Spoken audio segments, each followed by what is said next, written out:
Hi guys, welcome to my YouTube channel. This is Professor T-Rex, and in this video, we're going to have a technical analysis of the skill token. At the same time, I'm going to share with you how I started CryptoBlades. Okay, so let's start. Ayan guys, ito yung recent na chart ng skill. And nag-plot na ako ng Fibonacci kanina. So ito yung nangyari guys. Na-break na ng price. Ayan. Na-break na yung ating 0.618, no? This is a very strong support. And ngayon, nasa range na yung market ni skill. So, nandito lang siya, embracing this line. Anyway, nasa 4 hours tayo na time frame. Doon sa mga bumili dito no, ng skill, dito sa kanyang all-time high na $209, ayan, dapat tinignan nyo talaga muna yung chart no, before you make moves. Ayan. Napansin ko kasi dito, meron siyang divergence. Ayan. Tinitingnan ko talaga ito lagi, guys. Ayan, no. Ito siya.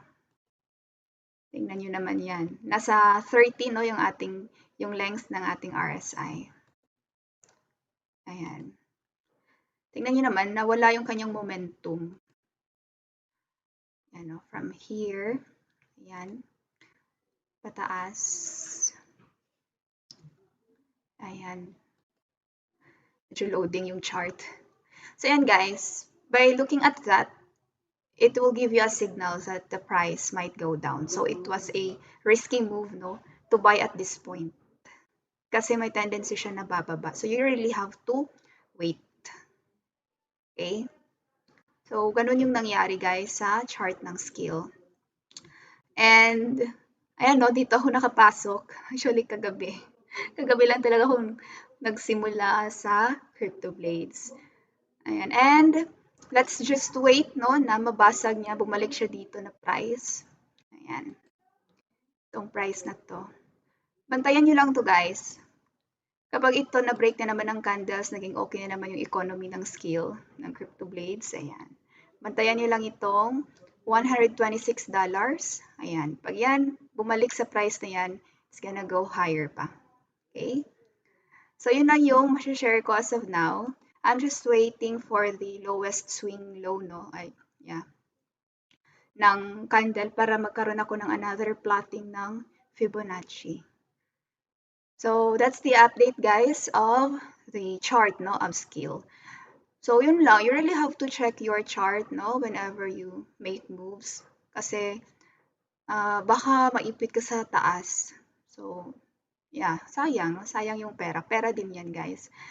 Okay, let's check the price of skill. Nasa 1,972 na siya. Kagabi, naabutan ko siya at 2,182. Ayan. Okay, so now let's go to CryptoBlades. May i-share talaga ko sa inyo na nakakatawa. Hanggang ngayon, hindi pa rin ako makamove on. Anyway, shout out no kay Gael. Actually, siya yung nag-guide sa akin na magsimula sa CryptoBlades. So, ito siya. Meron akong 4 characters. Ayan. So, ang bili ko sa itong isa, nag-recruit kasi ako. Una kong ginawa, recruit. Dapat pala nag-market na lang ako. Hindi ko kasi talaga alam. Bigla na lang ako nag-recruit. As, ay, okay, nandun na pala. Wala na akong magagawa. So, yung pili ko dyan, 0.3827 skill. No? Yan yung nagastos ko. Tapos, itong level 22, guys, ano siya? 0.70 na skill yung bili ko sa kanya. Itong level 21, ay, 0.69 naman itong level 21, and then 0.74 itong level 23. Ayan. And then, yung nabili ko naman na weapon, ito siya, 313 ang power, tas 320. Earth kasi yung element, so, yan, earth, pero ito siya, water. Pero sabi niya naman okay lang natin yun kasi hindi naman contradicting yung water and earth. Anyway, so yung bili ko naman dyan is 0.76 skill. Ayan. So, ang total, wait lang, compute lang ako dito. Total investment ko was 7,151 overall. Hindi pa kasali yung mga gas fee. So, 7,151. Siguro kung kasali na natin yung gas fee, nilagay na lang natin 7,200 no, or 300, ganyan. So, ayan oh. I don't know kung okay na ba to. So, comment nyo na lang kung okay na ba tong weapon na to at saka yung characters na nabili ko. Actually, magaling lang talaga akong magbasa. Pero when it comes to really games, no, yung Super Mario lang yung alam ko. Pero ayan, no, sinubukan ko lang din talaga itong i-explore. Especially that the price of skill went down. So, it was a good opportunity for me to start. And then, guys, ayan, another thing that I'm very thankful about, no, as I started the Crypto Blades, meron siyang simulator. I guess almost everyone is familiar with this. Ayan, itong simulator na to yung ginamit ko. Lalagay ko na lang din siya sa description if you wanna check it out. So, ito no, add account ka lang, tapos account name, Professor T-Rex. Tapos guys, itong address, alam niyo po nang nilagay ko, Philippines. Promise. Tapos sabi ko, bakit hindi siya gumagana? So nag-chat na naman ako kay Gael. Anong nangyari dito? Tapos tawa siya ng tawa kasi anyway, subscriber ko si Gael. I don't really know him personally. Philippines, kailangan pala wallet address. So ayan, as in, nakakahiya ang tanga lang. Promise. So ayun guys, nung nilagay ko na yung aking wallet address, lumabas na dito. You know, yung aking character. So this is how you use the simulator. So punta tayo sa ating main account, no? And then combat. Ayan, mag-try tayo. Tapos, kahapon, yung ginamit ko, 40. Tapos, parang nalugi ako kasi kung 40, 4 fights, may gas fee siya, di ba? But every fight, nagbabayad ka ng gas fee and the cost of the gas fee is 14 to 15 pesos. Tapos, yung nakukuha ko namang reward na skill, halos magkapareho lang yung ano niya, yung amount, no? So, parang nalugi ako. Hindi pala maganda na 40 yung stamina cost per fight. So, mas maganda daw, yan, nagbasa-basa rin ako, nanood ako kagabi sa YouTube, mas maganda kung 160, no? Yung iset natin na stamina per cost per fight. So, let's say, try tayo dito. Ayan. 160, ito yung gamitin natin. Tapos, tama ba? Okay, no? So, si level 22 yung napili ko. 160. So, punta tayo sa simulator. Ayan. So, si level 22 yun siya. So, punta ka dito. Ayan, move lang. Combat. Ayan. Tapos, Earth 160. So, run lang natin. Dito no lalabas na yung probability ng winning mo. So, kung sa akin, I want to be safe, siguro mga 87 or 88% pataas, yun yung if-a-fight ko.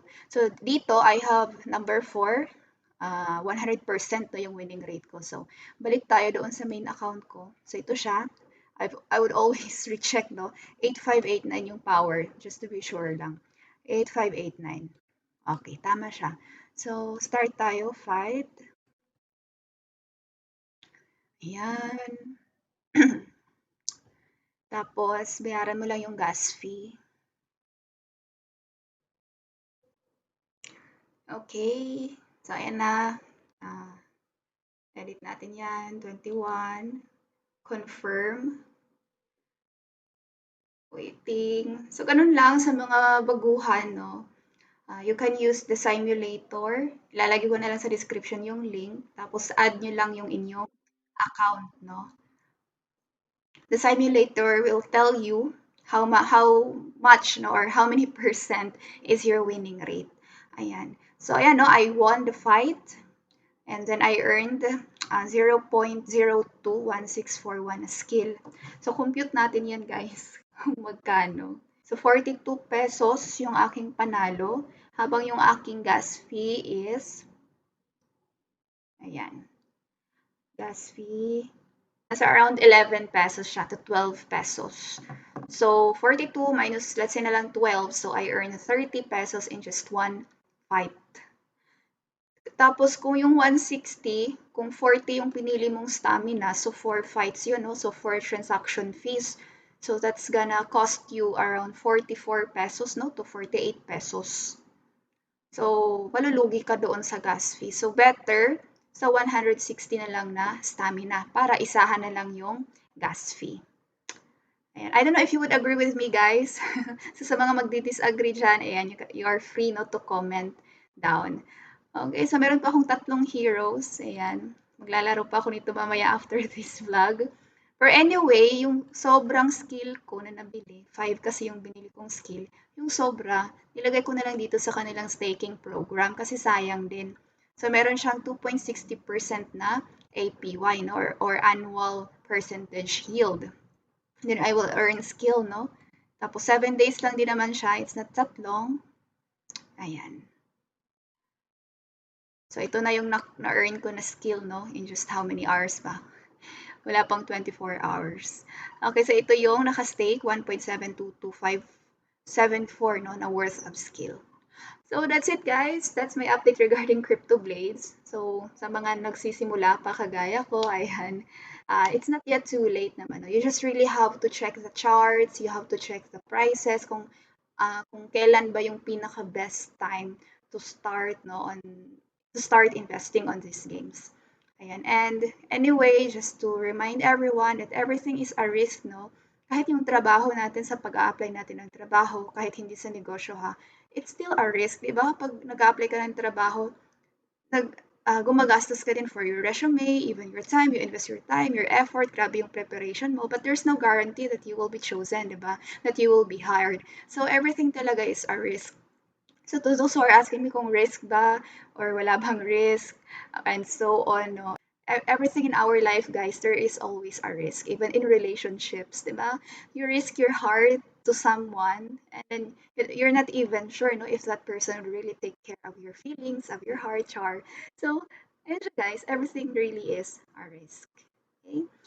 So yung ano lang, advice ko lang, um, you need to take heart, no? Kailangan patibayan talaga ito ng damdamin at palakasan ng loob. Ayan, tibay ng damdamin at lakas ng loob. So, kung gusto niyo talaga, you can go for it as long as yung i-invest niyo talaga is something or, yeah, something lang talaga na kaya ninyong mawala. Advice ko lang sa buhay, in everything that we engage to, there will always be a risk. Relationships, work, business, cryptocurrencies, whatever, no, whatever venture you are planning to get involved to, there will always be a risk. The question there is how much are you willing to risk, and yeah, how much are you willing to risk, and how will you manage the risk? How will you manage the failure? And always remember that failure is not opposite of success. It is always part of success. Yun lang guys. Ayoko nang maging motivational speaker. Thank you so much. And if you are new to my channel, you can click like and subscribe to my channel. Thank you and have a great day, everyone. Bye!